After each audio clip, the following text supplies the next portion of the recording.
अस्सलामुअलैकुम। तो chicken boneless हांडी बनाने के लिए और अब सबसे पहले मैं पैन में ऐड करूँगी हाफ़ कप के बराबर कुकिंग ऑयल। और साथ ही मैं ऐड कर दूँगी एक बड़े साइज़ का प्याज जिसको मैंने बारीक बारीक पीसीज में कट कर लिया था। और प्याज को अच्छी तरह से मिक्स करके बहुत प्यारा सा गोल्डन ब्राउन कलर आने तक पका लेना है। तो यहाँ पर माशाल्लाह से प्याज को बहुत प्यारा सा गोल्डन ब्राउन कलर आ चुका है। और अब मैं इसमें ऐड करूँगी तकरीबन 750 ग्राम बोनलेस चिकन। और बोनलेस चिकन को मैंने दरमियाने से पीसीज में कट कर लिया था। इसमें हाफ़ टेबल स्पून भर के अदरक लहसुन का पेस्ट ऐड कर दूँगी। और अब चिकन को और अदरक लहसुन के पेस्ट को भी अच्छी तरह से भून लेना है जब तक कि चिकन का बहुत प्यारा सा गोल्डन कलर नहीं आ जाता।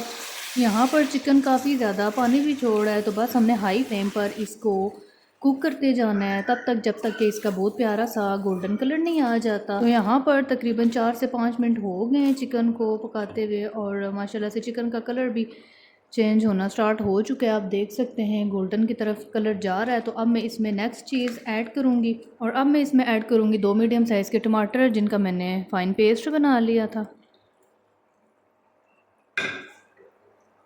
सबसे पहले मैं इसमें हाफ़ टेबल स्पून कुटी हुई लाल मिर्च ऐड कर दूँगी, और हाफ़ टेबल स्पून ही मैं इसमें कश्मीरी लाल मिर्च ऐड कर दूँगी कलर के लिए। फ्रेश कुटा हुआ सूखा धनिया। अब इन तमाम चीज़ों को मैं अच्छी तरह से मिक्स कर लूँगी। और अब मैं इसमें टेस्ट के अकॉर्डिंग नमक ऐड कर दूँगी। नमक मैं भूल ही गई थी और अभी मैंने कहा चलें ऐड कर देती हूँ। और अब मैं कवर कर दूँगी ताकि अच्छी तरह से मसाले पक जाएं। अब जितनी देर में चिकन यहाँ पर कुक हो रहा है, मैं यहाँ पर काजू का पेस्ट बना लूँगी। और ये मैंने 5 से 6 अदद काजू ले लिए हैं। तो यहाँ पर तकरीबन 4 से 5 मिनट हो चुके हैं। अब मैं कवर उठा के देख लूँगी। तो यहाँ पर टमाटरों का पानी तकरीबन ड्राई हो ही चुका है। अब मैं इसमें ऐड कर दूँगी 4 टेबल स्पून दही। और दही को मैंने पहले फेंट के अच्छी तरह स्मूथ कर लिया था। पहले मैं फ्लेम को लो कर लूँगी, उसके बाद ऐड करूँगी। और साथ ही इसमें काजू का पाउडर ऐड कर दूँगी जो मैं अभी बना कर लाई हूँ। अब इन दोनों को अच्छी तरह से मिक्स कर लेना है। और अब मैं इसमें 3 अदद सब्ज़ मिर्चें ऐड कर दूँगी। ये कड़वी वाली नहीं है, इनसे टेस्ट बहुत ज़बरदस्त आता है। इनको भी मैं हल्का सा मिक्स कर लूँगी ताकि इनका भी हल्का हल्का सा टेस्ट हमें चाहिए बोनलेस हांडी में।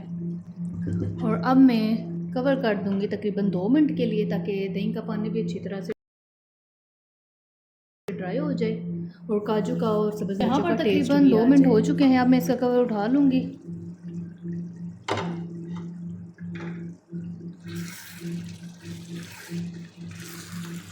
माशाल्लाह बहुत ही ज़बरदस्त किस्म की बोनलेस हांडी बन के तैयार हुई है। और अब मैं लास्ट पे इस पे ऐड करूँगी हाफ़ टी स्पून के बराबर कुटी हुई लाल मिर्चें और बारीक कटा हुआ सब्ज़ धनिया ऐड कर देना है। तो यहाँ पर माशाल्लाह से बोनलेस हांडी रेडी हो चुकी है। अब मैं फ्लेम को ऑफ कर दूँगी। माशाल्लाह आप इसकी लुक देख सकते हैं, बहुत ही ज़बरदस्त किस्म की हमारी बोनलेस हांडी बन के तैयार हुई है। वैसे रेस्टोरेंट वगैरह में तो इनको हांडी में सर्व किया जाता है, लेकिन घरों में हर घर में हांडी अवेलेबल नहीं होती। तो इस तरह से आप मेरे बताए हुए सिंपल से तरीके से पकाएंगे तो इंशाल्लाह आपको रेस्टोरेंट वाला ही टेस्ट आएगा। तो उम्मीद करती हूँ आप सबको मेरी आज की रेसिपी पसंद आई होगी। तो मिलती हूँ इंशाल्लाह आपके साथ नेक्स्ट वीडियो में, तब तक के लिए अल्लाह हाफिज़।